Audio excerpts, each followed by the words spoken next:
Hare Krishna, Jai Shri Krishna. Welcome to the Ayodhya series of Kathaamrit. I am sitting on the banks of the beautiful river Saryu, and this place is known as Guptaar Ghat or Goprataar Ghat. Guptaar is a short form of Guptaar Ghat, जहाँ पर हरि गुप्त हुए थे, where the Lord disappeared. So the story of this ghat is as follows. After Lord Ram came back from Lanka and was crowned the king of Ayodhya, he ruled the Ayodhya city and the Koshal Raj for a good 11,000 years. Then it was time for the Lord to wrap up his Leela and go back to Golok Dham or go back to Vaikuntha. At that time, Kal personified in the form of an ascetic, that is, time in the form of an ascetic, came to meet Lord Ram and desired to have a meeting with him. Lord Ram honored him and asked him, "How can I serve you?" Because he was in the form of a Brahmin. So Lord Ram said, "How can I serve you? And what can I do for you?" Kal Time said that I want a personal and a private meeting with you. But you have to promise me that during that meeting, nobody is going to interrupt us. If anybody interrupts us, then you will lose and you will give up all connections with him. Ramchandraji instructed his younger brother Lakshman to stay over there outside, guarding the door and not allowing anybody to enter while he had this conversation with Time. Then Time personified, he spoke to Lord Ram. He said, "My dear Lord, you have ruled the earth you have ruled Ayodhya for a good long period of time. The purpose of your visit has been fulfilled. You have killed Ravan, you have destroyed all the vicious forces, the demoniac forces, and the earth has been relieved of her burden. If you think it is time, then you may retire and you may leave all your worldly duties and you may come back to your abode of Vaikuntha." Lord Ram said, he paid his obeisances also, and he said, "Well informed, what you are saying is absolutely right. So please inform Brahmaji that I shall soon return to my abode." Lakshmanji was standing guard at the door, and while he was standing guard over there, Lord Ram was having a meeting inside. Durvasa Muni came at the door and it wanted to enter immediately in a hurry, and he wanted to meet Lord Ram. Lakshmanji tried to dissuade Durvasa Muni, "Ki please hold on, Rishivar. My brother is in a meeting. The king is in a meeting with some ascetic, and it is a very important meeting. It's a confidential meeting and I cannot interrupt." But Durvasa Muni was in such a rage and such a hurry that he told Lakshman that if you do not allow me to go inside, I will curse all of you. I will curse Lord Ram, then I will curse Bharat and you yourself, and I will curse Shatrughna also, and I will curse the entire Ikshvaku dynasty. Lakshmanji started thinking that if I allow him to go, I will be the one who will have to face punishment. But if I do not allow him to go, the entire dynasty and my own brothers will face the consequences of his rage. So Lakshmanji folded his hands, bowed down to Durvasa Muni, and he said, "Munivar, please hold on while I arrange for a meeting for you." And Lakshmanji went inside and interrupted the meeting between Lord Ram and Time.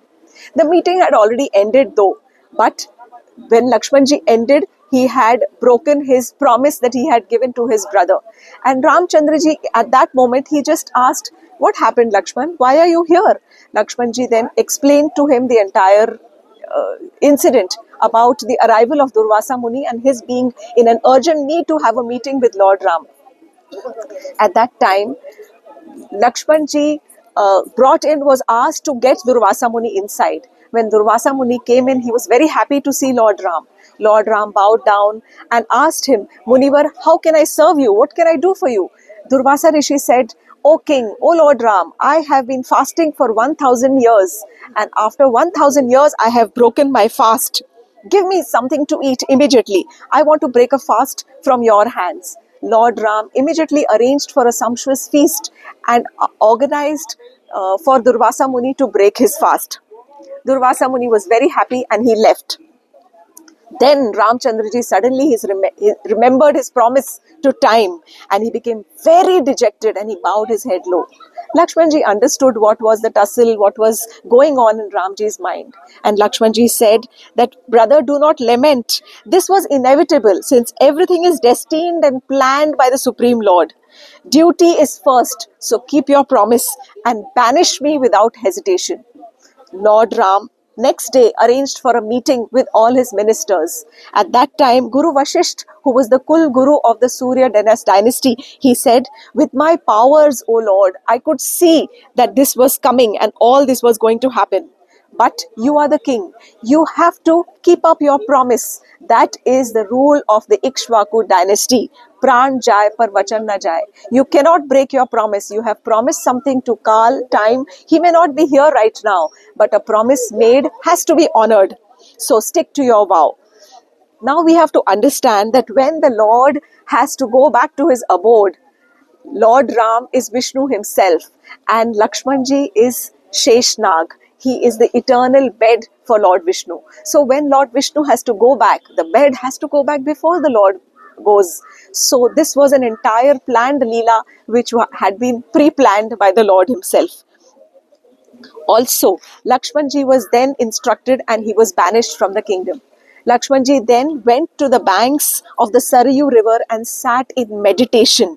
When the time was ripe, Indradev came with a divya or a celestial chariot, and Lakshmanji ascended the chariot, and with his body, amidst singing of Gandharvas and a shower of flowers, he ascended to the to Vaikuntha Dham to take his position of the eternal bed of Lord Vishnu. We must also understand that it is not that when the Lord comes here, he is not as Kshirodakshayi Vishnu or not there in his form. Sheshnag is always there as the bed, but he has also incarnated to help his Lord perform his activities when he comes here as an incarnation. Now, after Lakshmanji had departed, Ramji was very dejected, and Lord Ram wanted to leave this planet as well as he had determined and as he had decided and informed, time personified. So, Ramji wanted to install Bharat as king, but Bharat Maharaj refused to accept the kingship. So he gave the kingdom to Love and Kush and decided to leave the kingdom. But all the Ayodhya Vasis, all the Vanaras, all the brothers, they all followed him. And then Lord Ram came to this place known as Guptaar Ghat. He walked all the way from Ayodhya with all the Ayodhya Vasis following him, and he came to Guptaar Ghat. Here he changed to white clothes and he left for this place. He changed to white clothes and with a durva grass in his hand, he entered the waters of the Saryu to take Jal Samadhi. The Lord took all the Ayodhya Vasis who entered with him. Lakshman had already left the planet. Bharat, Shatrughan also followed the Lord, and all the Vanaras also entered the waters and took Jal Samadhi in the Saryu River at this Guptaar Ghat. Only 3 people stayed back, specially at the behest of Lord Ram. One was Hanumanji, because Hanumanji was instructed by Lord Ram to stay back and protect the Ayodhya city, all his other devotees, and the Ayodhya Dham. Vibhishan was asked to rule Lanka and not follow Ramchandraji.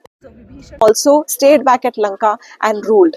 Ramchandraji actually told Hanumanji, "Live long and do not break your vow of living here. You have to stay in this planet till people recount my Leelas.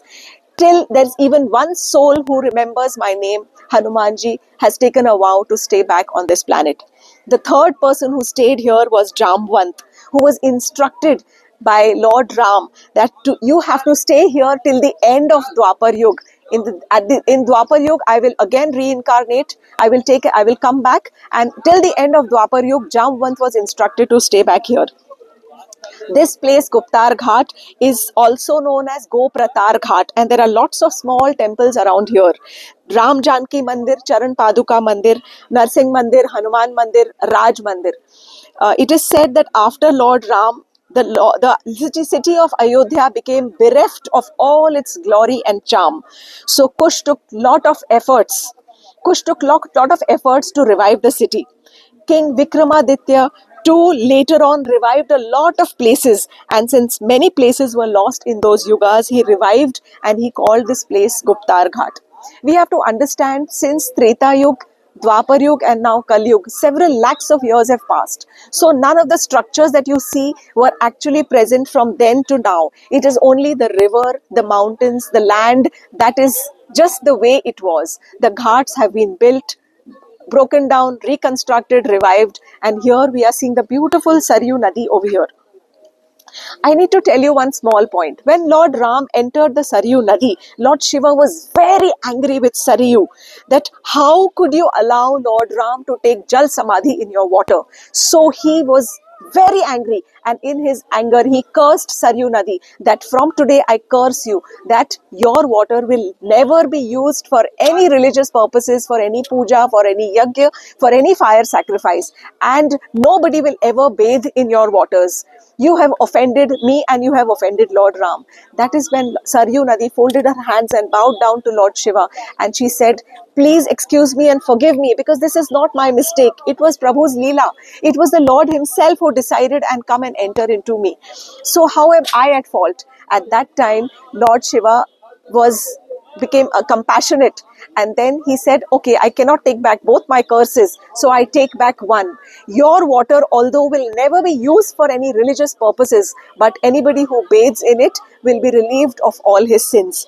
So this is the place. We can have a small view of the Guptaar Ghat. It is a huge and a lovely river, beautiful river.